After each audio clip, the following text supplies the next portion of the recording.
Josh, you talked a little bit about this after the game. How important, what did you see from the guys in the last 24 hours and their response from what happened? Disappointed, obviously, right? That happens when you put a lot of time and energy into something, and you compete as hard as they did. We didn't compete perfectly, right? But they competed hard, and but they were good today. They came in, accepted what they saw on tape, and got a little bit of work in on the field. They'll be ready to go. How can the adversity that Dylan faced help make him a better quarterback? It helps everybody, right? I don't care what position you're playing. Every rep helps make you better, right? Adversity that you face, as long as you're willing to accept the things that you see on tape and learn from the experience are going to benefit you as you go down the road, and so he'll be better for it. Coach, you mentioned that you don't want this past Saturday to define 2019. Can you clearly say what you would like to have 2019? 2019 defines itself 1 week at a time. We got a mantra of going 1-0, right? Doesn't change whether you win the previous week or lose the previous week. And I just want to make sure, it had been a long time since our players had felt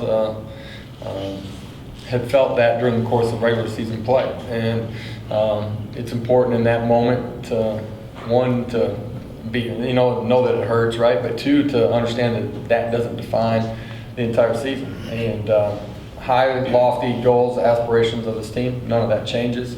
But come back on Monday and be ready to go, and let's move forward and focus on the one thing that we can control, that's today, and preparing ourselves for UConn.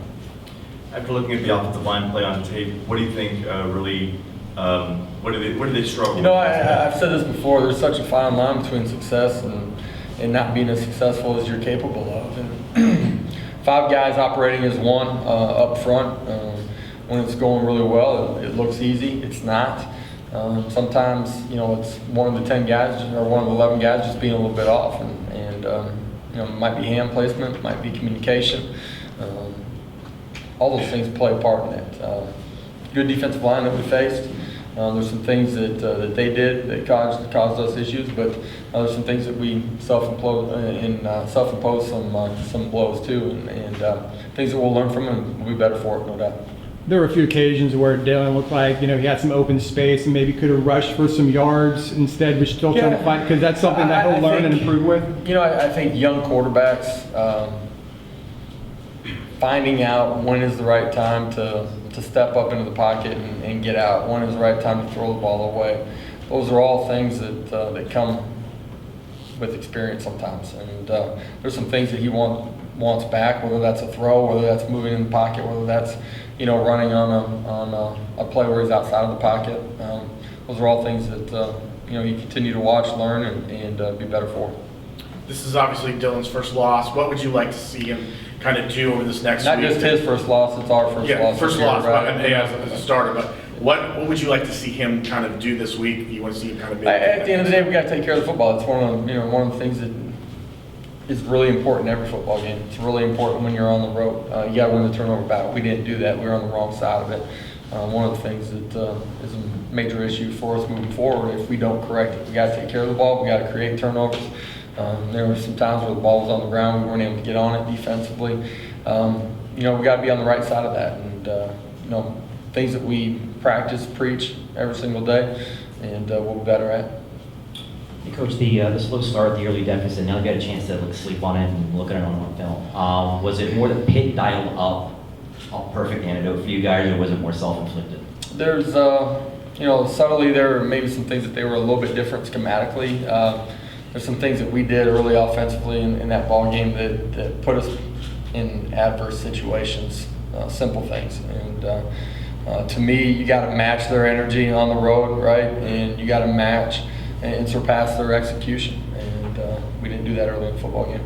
Coach, as you look back on this, just how difficult is it to go perfect, and do you feel a little pressure is taken off the team now that there has been a loss? I don't feel that there's any pressure taken off of our football team, right? We have high expectations from within our walls every day, and I think our players have been really good about not focusing on the end prize, just focusing on the journey of that week and staying true to our motto of going 1-0. What's special, and that had happened in the past, right, or just during the course of the season, is you get one 60-minute clock, right? They got good coaches, they got players that are on scholarships every time you walk on the field. At the end of the day, you got to find a way to be good enough. Saturday was not good enough from us, right? We're a point short. There's a lot of things that we can do to be better, and we'll correct those things, we'll move forward, and at the end of the day, during this 2019 journey, it's true every single year, you're in a race against yourself. Yeah, you play an opponent every Saturday, but you're in a race against yourself to be as good as you can, as fast as you can. Have an urgency to be on the right side of the one play that makes a difference at each position, each person individually, to be the absolute best that you can. That's got to be the focus for us as we move forward.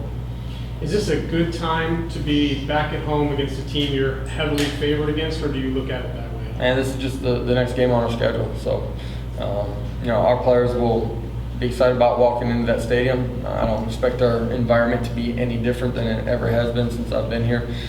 Packed house, and we open up conference play, man. This is the beginning of conference, and our kids are excited about that. How frustrating was it that penalties played such a large role, especially on that defensive series? Penalties, right? There's a few things that we're on the wrong side of. I mentioned turnovers earlier today too, right? Red zone opportunities offensively that we don't take advantage of, don't score the points that we're capable of in those situations. You add all those things up, it's how you end up on the wrong side of it. We got to be smart. We've talked about it, earlier in the season too. Playing penalties are going to happen. When you play aggressive and you try to play physical, some of that's going to happen during the course of the snap to whistle. What you can't do is hurt yourself before the snap, and you can't hurt yourself after the whistle. Some things that we did that we're in control of that we didn't do a good job of. At any point in that first half, while the offense was struggling, did you think about putting in Brandon Winbush or Daryl Mack to give the offense more of a spark? Or did you think about maybe sitting Dylan for a little bit? Nah, felt good with Dylan in there. There's some things that he could have done better, right? But there's some things around him that weren't right either. Is it always a fine line sometimes? I know earlier in the fourth quarter you went for it on 4th and 2, and later on you took the 3 points when it's a 6-point lead that kind of tells Pitt you're in 4-down territory. Is that always a fine line on what the right margin is? Sometimes 6 points makes it easy for them to figure out what they got to do. It does. I think the distance mattered as far as the 4th down situation that we were in there at the end. The 4th and 2 at the end of the day, judgment call by me, how I feel like it's best for us to play out the last half of that quarter. There's a lot of things that go into that decision. After 4 games, how do you evaluate your special teams, especially on things like the penalties you get with the kickoffs?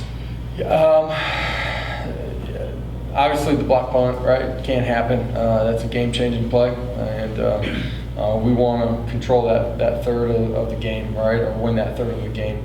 I do think we've gotten better in our cover units in a lot of areas, and I thought on the whole we played pretty solid on special teams. You can't give up big plays though, and that defines the day for us on special teams. What kind of a response are you looking for from your team this week in practice and in the game? Should come back and be focused and engaged, man, and high energy. I don't expect our players to be any different than they have been. Yes, we lost a football game, right? We got another one to play, and let's get ready to go play. I think our kids will be absolutely excited about the week of preparation and be ready to go. Last one, Coach. Josh, obviously you're through the first 4 games. Was there any thought at any point before the season started of redshirting Dylan? And now that you guys are right where you're at right now, do you think about that? Or Dylan won't redshirt. No. Okay. All right. Appreciate it, guys. Thank you.